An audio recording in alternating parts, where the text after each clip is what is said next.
My mom didn't really get out at all. She was just with the children, and that's why she went to town to shop every day. It got her out of the house. And we did a lot of fishing, though. The mainstay of our diet was fish, and we ate fish every single day. Fortunately, we loved them, and my mom was a good cook. She always fried them, and no health food things. Yeah. What if you were eating 4 dips of ice Yeah, cream every day? Right, we had fried fish for lunch, Uh-huh. and then at night we had Velveeta cheese and hot chocolate with marshmallows in it, and that was every single night. And What a diet. Yeah. we were hungry because we were very active, and you know, we were just moving around all the time. We had to help my dad a lot, and we went fishing in the morning. We went fishing at night to get enough fish for the food. What other Yeah. sorts of things then do you remember helping your dad with? You said you were busy all the time. Well, chopping wood, and he insisted that we stack them Montessori style, What's stacking Montessori style? well, you know, according to sizes, and one couldn't Oh, be bigger than the other. okay. And I think it was excellent. I didn't realize it then, but it's wonderful training. And we helped him. He did some building. He built the cottages down the lake, and as we got older, we helped him with that. I would never advance to the point where I could put stone in or do anything because I was a female, but I got to mix cement and clean up the place and hammer the cement out. If I'd been a boy, I would have been able to. You lost all that knack now. Who else was in I your put family? a roof on these houses down here. Oh, did you? Yeah. Who else was in your family? You and your younger sister. I have 2 sisters. One is Dad, Carolyn, and Marie is still living. Maria's the younger one. And she's the youngest one. And she was 3 months old when she came up here. Okay. And it was fun to make formula on a campsite. Mm-hmm.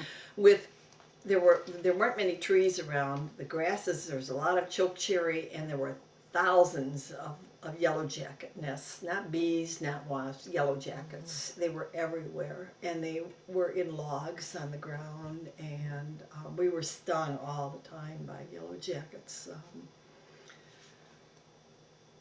We had a lot of people come up to visit us because this was a novelty up here, and in the until the Warriors we didn't have many people come up, but we just stayed all summer, all of the time. But people liked to see the area, and they came back.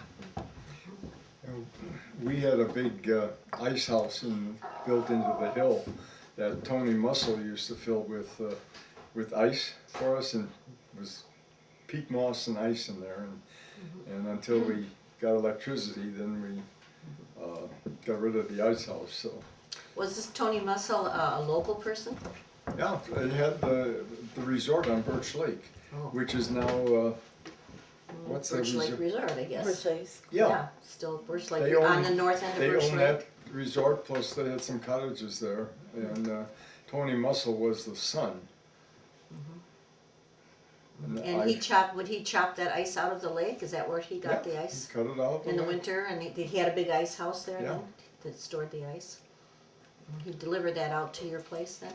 Right, he stacked it in our ice house, and It's another thing we had to do. We had to get our ice from Kunschke's ice house, and we were 10 years old, and I was small for my age at that time. And my sister and I would have to carry these, I guess they were 50 pounds of ice down the hill, Wow. row them across the lake in this great big steel boat, and haul them up this boat and put them in the refrigerator. that was cool And- work.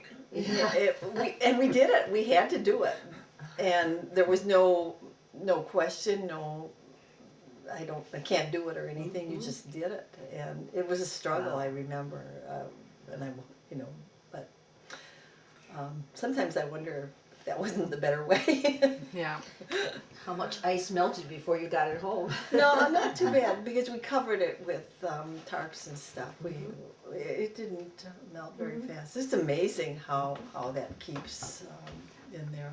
What did you remember doing during the day, Carl? Were you working, or did you have fun, or? Well, Yes, we were doing some work. Dad was always adding on, and we were doing some of the carpentry work, which he showed us how to do. And then he had a garden that we turned over, and he grew a lot of things up here, potatoes, beans, and everything. Other than that, we did some swimming and did fishing every noontime for crappies when we were kids. Every August, middle of August, they'd have to cover the garden with blankets Yeah. and sheets because 'Cause there we was used to have frost. usually a freeze in August. And I can remember Mrs. Kunchke telling us that she would go out in the middle of winter when it was 40 below, and it was 40 below frequently then, and she'd have to pour boiling water on the pump to get it going, and she only wore a heavy knit sweater. It was a cream color sweater, and it was just kind of had a belt on it, and that's all she wore out to go pump the water in the morning. And we, in the afternoon, we could swim as much as we spent all our time in the water, and we built a raft that was 3 foot by 3 foot made of choke cherry, which is really heavy wood, and it barely held both of us, and we used to try and balance on it. We had screamingly happy times trying to balance on it. We stayed under the raft with little air spaces to see how long we could stay down, and if I had been the mother, I would have been frantic. Your mother must have looked out the window and went, "Oh my goodness, She where was are probably you?" busy with the baby. Yeah. And but when my sister was dying, she said, "Winnie, can you remember any happy times when we were kids?" And I said, "Yes." I said, when we were out on the raft swimming, and she said, "That's funny, that's what I remember." She remembers that too. The really, really great times. Sometimes my mother would go fishing with my dad, and we were supposed to take care of the baby, and it was hard to concentrate on babysitting. So we would take the baby down, and the baby would sit on the pier while we goofed around a little bit. Did It was your fun. dad stay up all summer also, or did they come and go? No, He stayed up all summer. After his heart attack, he stayed up all summer. And your dad did too, right? My dad did too. But later on, in 1946, he had the opportunity to buy the frontage here, and he sold half of it to Ole Evanson. And he built a house for Dr. Evanson. And he owned, was it 800 feet? 800 feet. 800 for- feet, for and my Anderson. dad owned 800 feet. And he built his house first, and then he sold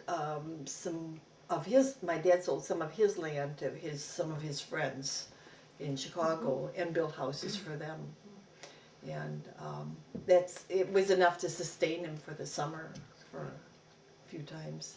And then we lived very reasonably. There were no expenses to speak of. We bought lamb. We had lamb chops and leg of lamb on Sunday from Kunchke's farm, and it was very good eating. The individual my dad bought the cottage from, he used to leave a wheelbarrow at the train station, and he'd come up here, put his stuff in a wheelbarrow, and then wheel it to his cottage. Well, where did the Where- train come to? Train came not too far from the road where it's going into Birch Lake. Really? Yeah. So like I where don't know. Highway W is now, kind of, or no? I don't remember exactly, but I know I rode the train going back to Chicago to register for the draft board in '42. There is an old train, the route that ran along the north end of what's now Highway W. Yeah, I didn't know that was a passenger train, but I know it was for logging. it was It passenger did come train. into, it ended right, It was like right a at- 12-hour trip to go to Chicago on that train. All the way up to New Lisbon was like 40 miles an hour because the road bed wasn't very good. Then from New Lisbon to Milwaukee, it went faster. Milwaukee to Chicago, it did 100 miles an hour. It was all the same train, you didn't have to change No, trains? same train. Did it ever come into Presque Isle? Or It came right into Presque Isle, and the turnaround was right where Headwaters Real Estate is now. That was the end of the line, but Okay. I didn't realize that that was also passengers. I thought it was basically for the logging, but we do have some older pictures of, for example, Mr. Weiniger and a few others standing on the platform there, so obviously transported people too. Yeah, no, it was passenger train. You know who else said he came up here by train from Chicago was when I interviewed George Hartford, that he used to come up by train, and he says too he remembers that it was 13 hours and he'd come by Well, sleeper that's how train. the fellow came up for my father's cottage. He came up and kept a wheelbarrow there so he could carry his stuff to the cottage. There wasn't any car he brought up or anything. And then I rode the train in 1943 in March when I went into Chicago to sign up for the Army Air Force Air Corps. So that's when I went into service in March of '43. Were you two a couple by that time? Did No. We got married in 1950, and I didn't really go out with Carl until 1948. I was 18. We didn't go out, period, before that time. I never even recognized her. She, No, she but was I mean, there's a lot of difference when you're younger. You're really a little kid. and my but- dad wouldn't let us go out with anybody. Uh-huh. We could. This was it. This 50 feet here, and And I'm 5.5 years older than she is. Uh-huh. So you became a couple in 1948 after the war. Right. And Carl was finishing his senior year at college, and I was just starting nurses training. And he used to come up. He would drive up every weekend that summer to see me. Drive from Chicago for 2 days. That's a long trip. Actually, I those think he days. liked my mother's cooking. Friday night after work, and I'd go home Sunday night around 9 o'clock at night. And, How many And hours did it drove take all you night? to drive then? about 7.5. Oh, not too bad, really. No, weren't any freeways though. No, I I'm went sure. through every little town, but everybody was in bed by that time, and there wasn't really any speed limit either. Well, I don't know that you've ever followed a speed limit anyway. That's right. Would have been immaterial. The only time speed limits were in town, but Yeah. Did you have other friends you hung out with here, or did you mostly stay with your family and your? His family. mostly family. One summer, I guess I was about 16, I was sick, really sick all summer, and I had to stay in bed all. Dr. Kate tried to take care of me, and then they got sulfa, which had just been invented, and pretty much I laid in a cot alongside these windows. But I remember they'd have to go into town to telephone and, get consultation. But I Clarence recovered. would bring out phone messages if anybody called or for dad or mother. He'd bring the message out. The That was telephone Clarence was- Childers, the same Yeah. fellow from the store, right? Yeah. Tell And that was about. a 10-mile drive then to Birch Lake. It was all winding road. That'd be a long ways. Yeah. So you were a little further out of town than here, than Right. Oxbow, right? My father knew everybody in town, and What was your name before you were? Wilkie, that Wilkie Drive, Okay. and he used to get all the news, and that's how he found out about the land that he could purchase and everything. Everything went on at Gunner's, and Did you ever come up in the wintertime? No, just summer. It was No. strictly a summer operation. No. The only time we came up in winter is when we owned this place. Then we started coming up in the winter with the kids. back in 1948, they were still trying to figure out how to put Presque Isle on the map, and they were trying to find out how to promote. The more things tourism change, the more they and stay the business.